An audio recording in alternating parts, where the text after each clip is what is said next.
Anyway, let's talk about China, and I say bugger China and some of their displeasure here. Well, the Chinese ambassador had a little bit of whinging to be done today. Well, this is what he's had to say about, of course, what not at all he's threatening could be retaliation for Australia saying, yeah, we should have an inquiry into that pandemic that, you know, cost the world $6 trillion. I mean, I think in the long term, if the mood is going from bad to worse, and people, I mean, would think, why should we go to such a country? Well, it's not so friendly to China. The tourists, they may have a second thought.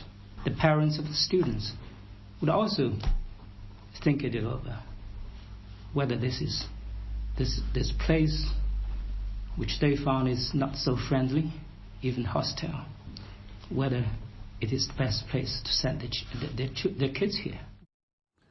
Bullshit, Ambassador. You know that is absolute garbage. No Australians have problems with Chinese citizens. The world has a problem with what your government failed to do, or what it did, which was limit domestic travel out of Wuhan, but everyone else kept flying around the world, thus exporting what has now become one hell of a global disease. Richo, bugger China. Too right.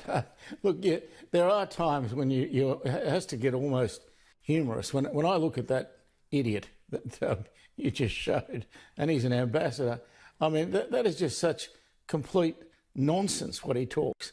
And you can imagine, you know, the average citizen would look at that and say, hang on, mate, you've got to be kidding. I mean, do they think this fools anyone? Do they think that anyone is taken in by it? Surely not.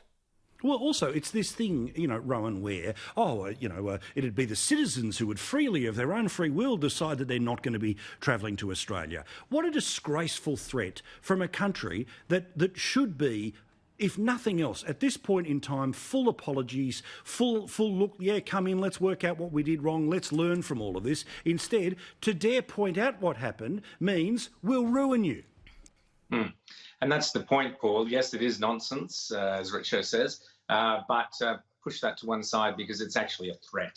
It's a serious threat that this is the only way China knows how to really impose its will always, is by threatening, bullying. So what he's saying here is we will pull as much money out of your country as we possibly can to punish you if you dare set up an investigation that seeks to find the truth about what happened in Wuhan to allow this virus to get out. Why, as a secondary thing that you mentioned, Paul, why China closed all its domestic flights but allowed the international flights to go through the Lunar New Year, through the Chinese New Year. 1.5 million Chinese people travelled all around the world, and to quote Rudy Giuliani, were basically death ambassadors. So this bloke is threatening us. Make no mistake, he should be booted out tomorrow. DFAT should be picking up the phone saying, right, you're gone, rack off.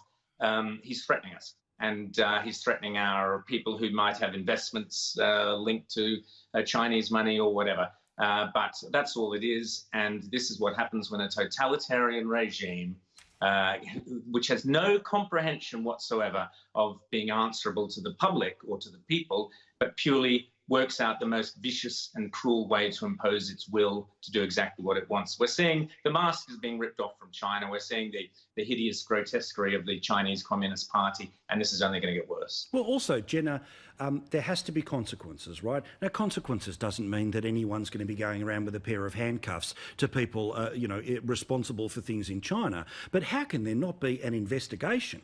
How can there not be a change that the World Health Organization would have the same position as nuclear weapons inspectors, where it's not up to the country whether you're allowed in or not. It's when a situation is serious enough, they'll knock on your door and you have to let them in. Yeah, I think it's just the fact that they don't even want to take responsibility for their own actions just speaks of how an absolute toddler tantrum that they're throwing at the moment, specifically with that front page with the Fin today, was just gobsmacking. And the fact that I think that our government have decided to be quite bolshy in the fact that they want to take on China and put at risk some type of investment, which WA is going to be an interesting one to watch because our Premier has been pretty quiet on the Chinese front at the moment, considering that's our biggest trading partner. I think we exported something like $82 billion worth worth of goods in the last financial year. So he'd be pretty cautious to come out and shoot from the hip on this one. So it's going to be fascinating to see how he reacts, and maybe he will part ways with the National Cabinet on that response. But I think most people that you speak to within the community, when you hear a lot of talkback radio and you read letters to the editor, the one common narrative is that from all of this, the fact that we'll be in $1 trillion worth of debt is that we should be sending the invoice to China.